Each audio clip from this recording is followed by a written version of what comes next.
Fan ಸನಿ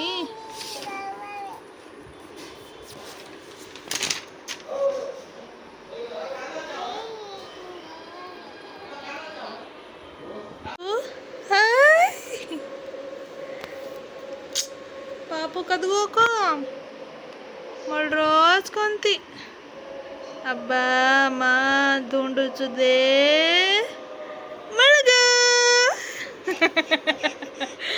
ಅಯ್ಯೋ ಅಜ್ಜಿಗ ಮಾಗೋ ಪಾಪು. Hi hello ಎಲ್ರಿಗೂ ನಮಸ್ತೆ, welcome back to my YouTube channel. ಇವತ್ತಿನ ವಿಡಿಯೋಗೆ ಎಲ್ಲರೂ ಹೇಗಿದ್ದೀರಾ? ನಾವು ಕೂಡ ಚೆನ್ನಾಗಿದ್ದೀವಿ. ಮತ್ತೊಮ್ಮೆ ಎಲ್ರಿಗೂ ನನ್ನ ಚಾನಲ್ಗೆ ಸ್ವಾಗತ. ಇನ್ನೂ ಯಾರೆಲ್ಲ ನನ್ನ ಚಾನಲ್ ಸಬ್ಸ್ಕ್ರೈಬ್ ಮಾಡದೆ ನೋಡ್ತಿದ್ರೆ ಪ್ಲೀಸ್ ಚಾನಲ್ ಸಬ್ಸ್ಕ್ರೈಬ್ ಮಾಡ್ಕೊಳ್ಳಿ. ಹಾಗೆ ಇವತ್ತಿನ ವಿಡಿಯೋ ಇಷ್ಟ ಆದರೆ ವಿಡಿಯೋಗೆ ಲೈಕ್ ಮಾಡುವುದನ್ನು ಮರಿಬೇಡಿ.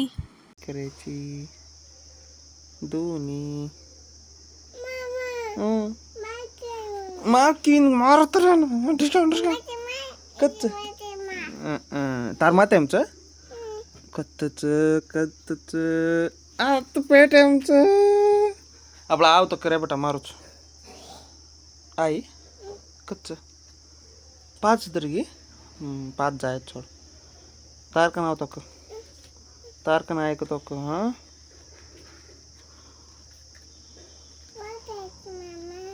पाच जाव का नाही सोड बेटा वो म्हणून घरी दारोज काय को अबूच करणं काय हो ना अबूच करणं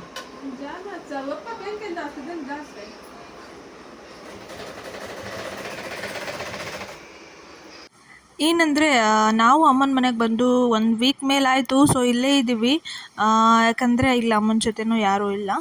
ಹಾಗಾಗಿ ನಮ್ಮ ತಂಗಿರು ಅಂದರೆ ಓದೋದಕ್ಕೆ ಹೋಗಿದ್ದಾರೆ ಅವರು ಕೂಡ. ಹಾಗಾಗಿ ಇಲ್ಲಿ ಬಂದರೆ ನಾವು ಇಲ್ಲೇ ಇದ್ಬಿಡ್ತೀವಿ. ನನ್ನ ಬಟ್ಟೆಗಳು ಕೂಡ ಇಲ್ಲಿ ತಗೊಂಬಂದಿದ್ದೆ ಅಲ್ವಾ, ಅಲ್ಲೊಂದು ಸ್ವಲ್ಪ ಇಲ್ಲೊಂದು ಸ್ವಲ್ಪ ಆಗಿಬಿಟ್ಟಿದ್ದಾವೆ. ಎಲ್ಲ ಮಡಚಿ ಇಡ್ತಾ ಇದ್ದೆ, ನನ್ನ ಮಗಳು ಮಲಗಿದ್ದಾಳೆ ಅಂದ್ಬಿಟ್ಟು. ಅಷ್ಟರಲ್ಲಿ ಅವಳು ಎದ್ಲು. ಇಲ್ಲೇ ಇರೋದ್ರಿಂದ ಅವಳು ಇಲ್ಲಿ ಬಂದರೆ ಇಲ್ಲಿ ಸೆಟಲ್ ಆಗಿಬಿಡ್ತಾಳೆ. ಹೋಗೋಣ ಬಾ ಅಂದರೆ ಬರೋದಿಲ್ಲ. ಅಲ್ಲಿದ್ದರೆ ಇಲ್ಲಿಗೆ ಬರೋಕ್ಕೆ ಇಷ್ಟಪಡಲ್ಲ ಅವಳು. ಒಂದು ಹತ್ರ ಇದ್ಬಿಟ್ರೆ ಅವಳು ಮತ್ತೆ ಕರೆದಾಗ ಎಲ್ಲೂ ಬರೋದಿಲ್ಲ. ಆ ಥರ. I love you.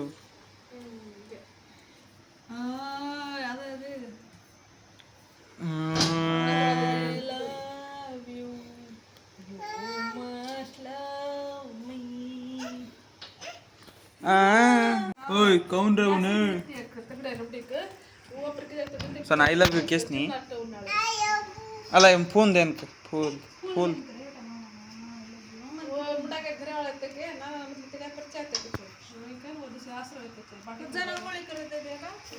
कजारीची या सारे जितले मध्ये नाही इकडे माहिती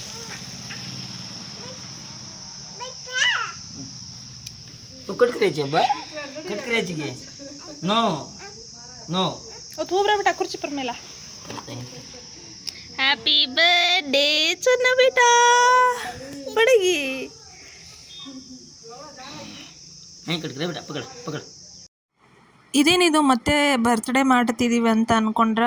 ವರ್ಷದಲ್ಲಿ ಎಲ್ರಿಗೂ ಒಂದೇ ಸರಿ ಬರ್ತ್ಡೇ, ಆದರೆ ನನ್ನ ಮಗಳಿಗೆ ನೋಡಿ 2 ಸಲ ಬರ್ತ್ಡೇ ಮಾಡ್ತಾಯಿದ್ದೀವಿ. ಬಟ್ ಹಾಗೇನಿಲ್ಲ, ನನ್ನ ಮಗಳಿಗೆ ಕೇಕ್ ತಿನ್ನಬೇಕಂತ ಅನ್ನಿಸ್ತಂತೆ. ನಾನು ಸೊನ್ನಿಗೆ ಹೇಳಿದ್ದೆ ಅವಳಿಗೆ ಕೇಕ್ ಪೀಸ್ ತೊಗೊಂಡು ಬಾ ಅಂತ. ಒಂದು ತೊಗೊಂಬಂದರೆ ಅದು ಆಗಲ್ಲ ಅಂದ್ಬಿಟ್ಟು ಅವ್ರು ಈ ಥರ ಫುಲ್ ತೊಗೊಂಬಂದು ಅದರಲ್ಲಿ ಹೆಸರೆಲ್ಲ ಬರೆಸ್ಕೊಂಡು ಬಂದಿದ್ದಾರೆ. ಆದರೂ ಕೂಡ ಭಯ ಆಗುತ್ತೆ ಹೊರಗಡೆಯಿಂದ ಕೇಕ್ ತಂದು ತಿನ್ನಿಸೋದು. ರೀಸೆಂಟ್ಲಿ ಒಂದು ನ್ಯೂಸ್ ಕೇಳಿದಾಗೆ ಒಂದು ಮಗು ಈ ಥರ ಬರ್ಡೇ ಕೇಕ್ ತಿಂದು ಸಾವನ್ನಪ್ಪಿತ್ತಲ್ವ. ಅವಾಗಿಂದ ಹೊರಗಡೆಯಿಂದ ಏನೇ ತಂದರೂ ಕೂಡ ಭಯ ಆಗುತ್ತೆ. ಫಸ್ಟ್ ನಾನು ತಿಂದುಬಿಡ್ತೀನಿ, ಅದು ಏನೇ ಇರಲಿ. ಅದಾದಮೇಲೆ ನನ್ನ ಮಗಳಿಗೆ ತಿನ್ನಿಸೋದು. ಹಾಗೆ ಅವಳಿಗೆ ಕಬಾಬ್ ಅಂದರೆ ತುಂಬ ಇಷ್ಟ. ಯಾವಾಗಲೂ ಮನೆಯಲ್ಲೇ ಮಾಡೋದಕ್ಕಾಗಲ್ಲ. ಕೆಲವೊಮ್ಮೆ ನಾನ್ ವೆಜ್ ಮಾಡಿರಲ್ಲ ಮನೇಲಿ. ಅಂಥ ಟೈಮಲ್ಲಿ ಅವಳು ಚೀಚಿ ಚೀಚಿ ಅಂತಿರ್ತಾಳೆ. ಹಾಗಾಗಿ ಸುನಿ ತೊಗೊಂಡು ಬಂದರು, ತಿನ್ನಿಸಿದ್ವಿ. ಹಾಗೆ ನೆಕ್ಸ್ಟ್ ಡೇ ಇದು ನಾವು ಹೊರಗಡೆ ಹೋಗ್ತಾ ಇದ್ವಿ. ಅಂದರೆ ನಮ್ಮ ಕಡೆ ಯಾವ ಥರ ಅಂದರೆ ಪ್ರತಿ ವರ್ಷ ತಾಂಡಗಳಲ್ಲಿ ಊರ ಹಬ್ಬ ಅಂತೇಳಿ ಮಾಡ್ತಾರೆ. ಎಲ್ಲ ಕಡೆ ವರ್ಷ ಮಾಡೋದಿಲ್ಲ. ನಮ್ಮ ತಾಂಡದಲ್ಲಿ ಪ್ರತಿ 5 ವರ್ಷಕ್ಕೊಮ್ಮೆ 4 ವರ್ಷಕ್ಕೊಮ್ಮೆ ಈ ಥರ ಮಾಡ್ತಾರೆ. ಕೆಲವು ಕಡೆ ವರ್ಷಕ್ಕೊಮ್ಮೆ ಮಾಡ್ತಾರೆ, 2 ವರ್ಷಕ್ಕೊಮ್ಮೆ ಮಾಡ್ತಾರೆ, ಬಟ್ ಮಾಡ್ತಾನೆ ಇರ್ತಾರೆ. ನಿನ್ನೆ ಅಪ್ಪ ಅಮ್ಮ ಬೇರೆ ಒಂದು ಊರಿಗೆ ಹೋಗಿ ಬಂದಿದ್ದರು. ಮನೆಯಲ್ಲಿ ನಮ್ಮ ತಮ್ಮಂದಿರು ಇದ್ದು, ಹಾಗಾಗಿ ನಾನು ಹೋಗಿರಲಿಲ್ಲ. ಅವ್ರು ಇರ್ತಾರಲ್ಲ ಅಂದ್ಬಿಟ್ಟು. ಬಟ್ ಇವತ್ತು ಅವರು ಕೂಡ ಇರಲಿಲ್ಲ. ಜೊತೆಗೆ ನಾನು ಪಾಪು ಇಬ್ಬರೇ ಆಗಿಬಿಡ್ತೀವಲ್ಲ ಅಂದ್ಬಿಟ್ಟು ನಾವೆಲ್ಲರೂ ಆಟೋದಲ್ಲಿ ಹೋಗ್ತಾ ಇದ್ವಿ. ಇಲ್ಲಾಂದರೆ ಅಪ್ಪ ಅಮ್ಮ ಬೈಕಲ್ಲಿ ಹೋಗ್ತಿದ್ರು. ತುಂಬಾ ಬಿಸಿಲು, ನಮಗೂ ಕೂಡ ಹೋಗೋದಕ್ಕಾಗಲ್ಲಲ್ವ, ನಮ್ಮ ಜೊತೆ ಇನ್ನು ಮತ್ತೆ ಯಾರಾದರೂ ಬೇಕು ಬೈಕ್ ಓಡಿಸೋದಕ್ಕೆ. ಸೊ ಹಾಗಾಗಿ ಆಟೋದಲ್ಲೇ ಹೋಗ್ಬಿಡೋಣ, ಹತ್ತಿರ ಇದೆ ಅಂದ್ಬಿಟ್ಟು ಹೋಗ್ತಾ ಇದ್ದೀವಿ. ಹಾಗೆ ಜೊತೇಲಿ ನೋಡ್ಬೋದು ಮೊಸರನ್ನ ತೊಗೊಂಡಿದ್ದೀನಿ ನನ್ನ ಮಗಳಿಗೆ, ಮಧ್ಯೆ ತಿನ್ಸೋಕ್ಕೆ ಬರುತ್ತೆ ಅಂಥೇಳಿ. ಅವಳು ಯಾಕಂದರೆ ಕೆಲವೊಮ್ಮೆ ಹೊರಗಡೆ ಹೋದಾಗ ಊಟ ಮಾಡೋದಿಲ್ಲ. ಈಗ ನಾವು ಹೋಗ್ತಾ ಇರೋದು ನಾನ್ ವೆಜ್ ತಿನ್ನೋದಕ್ಕೆ. ಅಲ್ಲಿ ಅವಳು ತಿಂದೇ ಇದ್ದರೆ ಅಂಥೇಳಿ ನಾನು ಆದಷ್ಟು ಅವಳು ತಿಂದಿದ್ದರೆ ಅಲ್ಲಿ ತಿಂದೇ ಇದ್ದರೂ ನಡೆಯುತ್ತೆ ಅಂದ್ಬಿಟ್ಟು ಆಟೋದಲ್ಲಿ ಅವಳಿಗೆ ತಿನ್ನಿಸ್ತಾ ಇದ್ದೀನಿ. ಹಾಗೆ ನೀವು ನೋಡ್ಬೋದು ನನ್ನ ಮಗಳಿಗೆ ಮುಂಚೆ ಆದರೆ ಅವಳಿಗೆ ಸಪ್ರೇಟ್ ನೀರಿನ ಬಾಟ್ಲಾಗಿರ್ಬೋದು, ಅವಳದೇ ಸಪ್ರೇಟ್ ಎಲ್ಲನೂ ನಾನು ಕ್ಯಾರಿ ಮಾಡ್ತಿದ್ದೆ. ಬಟ್ ಈಗ ಎಲ್ಲ ಕಡಿಮೆ ಮಾಡಿದ್ದೀನಿ. ಸೊ ನಾವು ತಿನ್ನುವಂಥ ಆಹಾರವನ್ನೇ ತಿನ್ನಿಸ್ತಾ ಇದ್ದೀನಿ, ಜೊತೆಗೆ ನಾವು ಕುಡಿಯುವಂಥ ನೀರನ್ನೇ ಕುಡಿಸ್ತಾ ಇದ್ದೀನಿ. ಸೊ ಹೊರಗಡೆನೇ ನಾವು ನೀರಿನ ಬಾಟ್ಲ್ ತೊಗೊಂಡ್ವಿ, ಹೋಗ್ತಾ ಇದ್ದೀವಿ. ಅವಳಿಗೆ ಈ ಬೆಟ್ಟ ಗುಡ್ಡ ತುಂಬಾ ಇಷ್ಟ ಆಗುತ್ತೆ. ಸೊ ಅಮ್ಮ ತೋರಿಸ್ತಾ ಇದ್ದರು. ಸೊ ಅದಕ್ಕೋಸ್ಕರನೇ ಅವಳು ಬರ್ತಾ ಇದ್ದಿದ್ದು. ಏನಂದರೆ ಸುನಿ ಇರುವಂಥ ಆಫೀಸ್ ಕಡೆನೇ ಇದು ದಾರಿ ಇರೋದು. ಸೊ ಮುಂಚೆ ನಾವು ಹೋಗ್ತಿದ್ವಲ್ಲ, ಅವಳಿಗೆ ಇನ್ನೂ ನೆನಪಿದೆ. ಅಂದರೆ ದಾರೀಲಿ ಹೋಗ್ತಾ ನಾವು ಫ್ಯಾನೆಲ್ಲ ನೋಡ್ತಾ ಇದ್ವಿ, ಅಲ್ಲಿ ಬೆಟ್ಟ ಗುಡ್ಡಗಳೆಲ್ಲ ನೋಡ್ತಾ ಇದ್ವಲ್ಲ. ಈಗ ಅಪ್ಪ ಹತ್ರ ಹೋಗ್ತಿದ್ದೀವಿ, ಎಲ್ಲಿ ಅಪ್ಪ ಹತ್ರ ಇದೆ ಫ್ಯಾನು ಅನ್ನೋದು ಅವಳ ಮೈಂಡಲ್ಲಿ ಫಿಕ್ಸ್ ಆಗಿದೆ.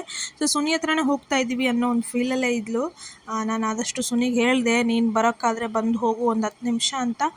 ಬಟ್ ಅವರು ಡ್ಯೂಟಿ ಬ್ಯುಸಿಲಿದ್ದರು, ಬರೋದಕ್ಕಾಗಲಿಲ್ಲ. ಅಪ್ಪ ಬರಲಿಲ್ವಾ ಅಂತೆಲ್ಲ ಕೇಳ್ತಾ ಇದ್ಲು. ಸೊ ಇದೇ ದಾರಿ ಅವಳಿಗೆ ಹೇಗೆ ನೆನಪಿದೆ ಅಂತ ನನಗೆ ಗೊತ್ತಿಲ್ಲ. ಬಟ್ ಆ ಬೆಟ್ಟ ಗುಡ್ಡ ಫ್ಯಾನು ಪ್ರತಿಯೊಂದು ನೆನಪಿದೆ.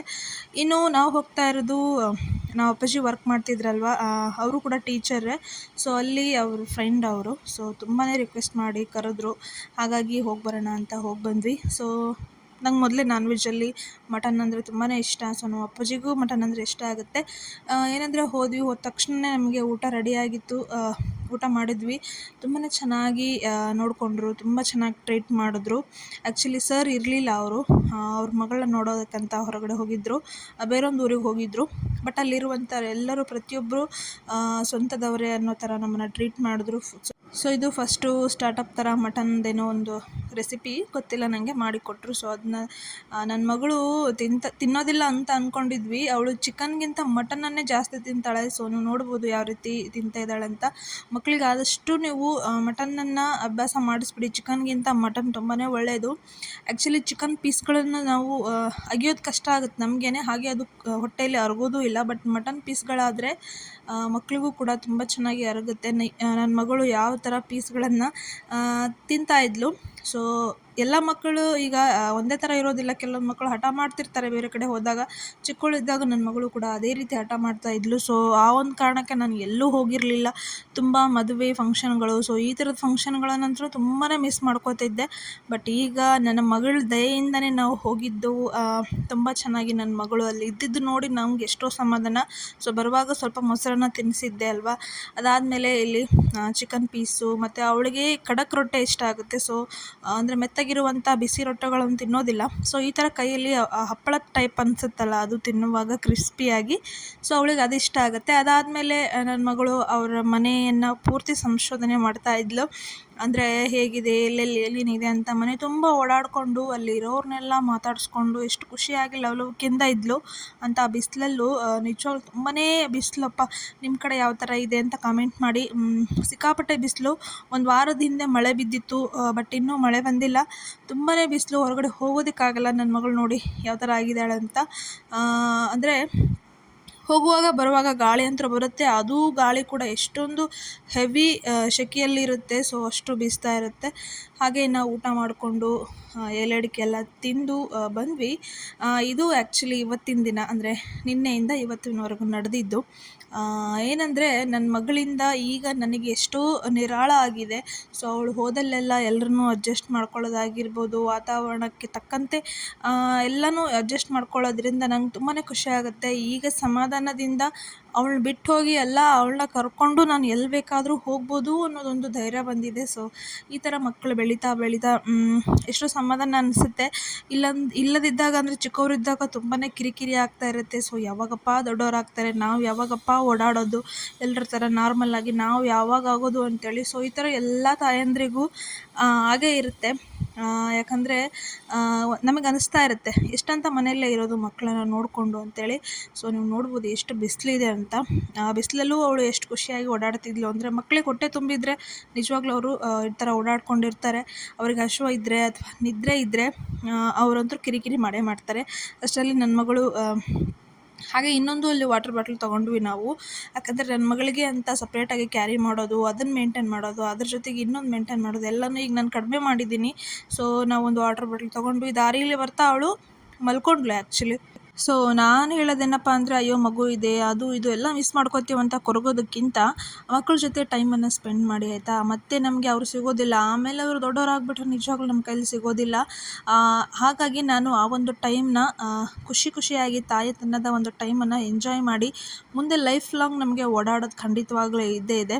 ಸೊ ಈಗ ನೀವು ನೋಡ್ಬೋದು, ಮುಂಚೆ ಆದರೆ ನಾನು ಆಟೋದಲ್ಲೋ ಬಸ್ಸಲ್ಲೋ ಎಲ್ಲಿ ಹೋದರೂ ಕೂಡ ಅವಳಿಗೆ ಫೀಡಿಂಗ್ ಮಾಡಬೇಕಿತ್ತು, ಅವಳನ್ನ ಎತ್ಕೋಬೇಕಿತ್ತು, ಮಲಗಿಸ್ಬೇಕಿತ್ತು, ತುಂಬಾ ಕಿರಿಕಿರಿ ಅನ್ನಿಸೋದು. ಈಗ ಎಷ್ಟೊಂದು ಖುಷಿ ಆಗುತ್ತೆ ಅಂದರೆ ಎಲ್ಲಿ ಹೋದ್ರೂ ನನಗೆ ನೆಮ್ಮದಿ ಅಂತ ಅನಿಸುತ್ತೆ. ಸೊ ಇತ್ತೀಚೆಗೆ ನಾನು ಕೆಲವು ಕಡೆ ಓಡಾಡ್ತಾ ಇದ್ದೀನಿ ಅಂದರೆ ಅದಕ್ಕೆ ನನ್ನ ಮಗಳ ದಯೆಯೇ ಕಾರಣ. ಸೊ ನಾನು ಹೇಳೋದು, ಕೆಲವು ತಾಯಂದ್ರಿಗೆ ಮಕ್ಕಳಾಗಿರುವಂಥ ಅಥವಾ ಮಕ್ಕಳನ್ನು ಕಿರಿಕಿರಿ ಅಂತ ಬೇಜಾರು ಮಾಡ್ಕೊಳ್ಳುವಂಥ ತಾಯಂದ್ರಿಗೆ ದಯವಿಟ್ಟು ಯಾರೂ ಆ ಥರ ಅಂದ್ಕೊಳ್ಳೋದಿಲ್ಲ. ಬಟ್ ಆ ಒಂದು ಟೈಮಲ್ಲಿ ಆ ಥರ ಅನಿಸುತ್ತೆ.